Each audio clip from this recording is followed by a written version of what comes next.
Hello बच्चों। देखो मुझे क्वेश्चन आया था जेई मेंस 2025 24 जैन को। क्वेश्चन क्या था? Let the position vectors of three vertices of a triangle be 4p plus Q minus 3r minus 5p plus q plus 2r and 2p minus q plus 2r if the position vector of the orthocenter and the circumcenter of the triangle are p plus q plus r by 4 and alpha p plus beta q plus gamma r respectively, then हमें alpha plus 2 beta plus 5 r की values निकालनी है। तो देखो जो इस vector से question है, वेक्टर में यहाँ 2D को मिक्स किया हुआ है, तो 2D से जो रिलेशंस आएंगे वो हमें साथ में काम में लेने होंगे। अब देखो क्वेश्चन क्या गिवन है कि कोई ट्राइंगल मान लें एबीसी, ए बी सी, इसके पोजीशन वेक्टर ये रखे हैं।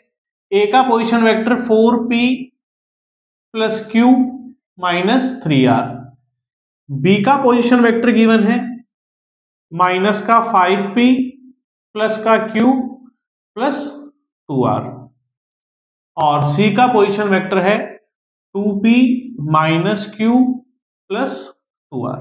ये हमें गिवन है।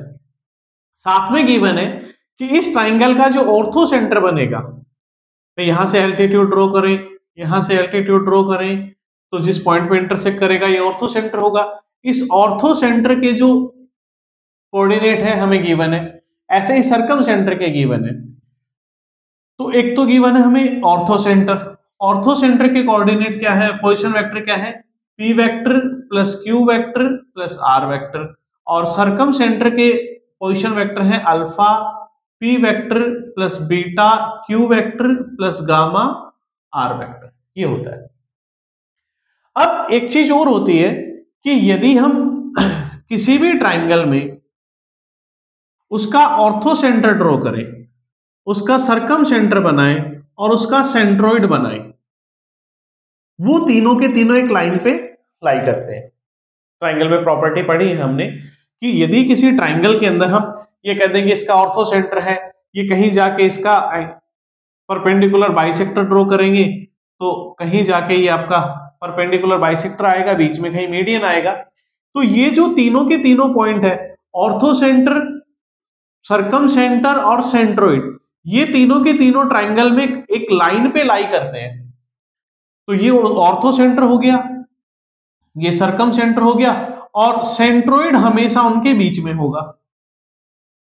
जो भी लाइन होगी उस लाइन का एक ऑर्थो सेंटर होगा, सर्कम सेंटर होगा और सेंट्रोइड उनके बीच में होगा, और ये सेंट्रोइड इस लाइन को 2:1 में डिवाइड करता है। सेंट्रोइड 2:1 में डिवाइड करता है। तो देखो P के कोऑर्डिनेट, ऑर्थो सेंटर के कोऑर्डिनेट हमें गिवन है P plus q plus r by 4, P vector plus q vector plus r vector by 4, और इसके गिवन है हमें alpha P plus beta q plus gamma r vector. तो G के position vector क्या आ जाएंगे सेक्शन फॉर्मूला से? जी के पोजीशन वेक्टर आ जाएंगे 2 alpha P vector plus 2 beta Q vector plus 2 gamma R vector और प्लस 1 इसका मल्टीपल करेंगे, तो P vector plus Q vector plus R vector by 4 और अपॉन 2 प्लस 1। तो देखो एलसीएम ले लेते हैं, 4 इन सबसे मल्टीपल होगा, तो 4 2 जा 8, ये बन जाएगा 8 अल्फा P वेक्टर, और P वेक्टर यहां है, तो कहते हैं कि ये बन गया 8 alpha plus 1 into P vector. अगला देखा जाए तो सिमिलरली ऐसे बन जाएगा 8 beta plus 1 into Q vector, और similarly 8 gamma plus 1 into R vector upon 2 plus 1 3, और ये 4 से मल्टीपल होके, तो ये सेंट्रोइड के कोऑर्डिनेट आ जाएंगे, सेंट्रोइड के कोऑर्डिनेट आ जाएंगे बाई सेक्शन फॉर्मूला। सिमिलरली यदि हमें यहां से सेंट्रोइड के कोऑर्डिनेट निकालने हो, सेंट्रोइड का पोजीशन वेक्टर निकालना हो, तो सेंट्रोइड जो बनेगा उसका पोजीशन वेक्टर होता है a plus b plus c by 3। तो यहां से जो पोजीशन वेक्टर दे रखे हैं, पोजीशन वेक्टर से इसके सेंट्रोइड के पोजीशन वेक्टर क्या आएंगे, A vector 4p plus Q minus 3r plus B के पोजीशन वेक्टर, बी के पोजीशन वेक्टर है माइनस का p प्लस का q प्लस 2r और plus C 2p minus q plus 2r by 3। तो यहां से p की वैल्यू देख लो, 4p माइनस का 5p प्लस का 2p, इसको सोल्व करोगे तो p वेक्टर बच जाएगा, p माइनस 4p माइनस का p प्लस 2p प्लस ऐसे ही q vector plus q vector minus q vector, ये भी q वेक्टर बन जाएगा, और माइनस का 3 प्लस का 2 प्लस का 2, ये क्या बचेगा, r वेक्टर अपॉन। तो ये जो इक्वेशन है, ये इक्वेशन भी किसके पोजीशन वेक्टर है, सेंट्रोइड का, और यहां से भी ये किसकी वैल्यू दे रहा है, सेंट्रोइड की। तो हम कह सकते हैं कि दोनों चीज क्या होनी चाहिए, इक्वल होनी चाहिए। तो बाई कंपैरिजन हम कह सकते हैं, इन्हें दोनों पार्ट का कंपैरिजन करें तो बाई कंपैरिजन हम कह सकते हैं कि 8 अल्फा प्लस 1 अपॉन 12 इसकी वैल्यू किसके इक्वल होगी, 1/3 के इक्वल होगी।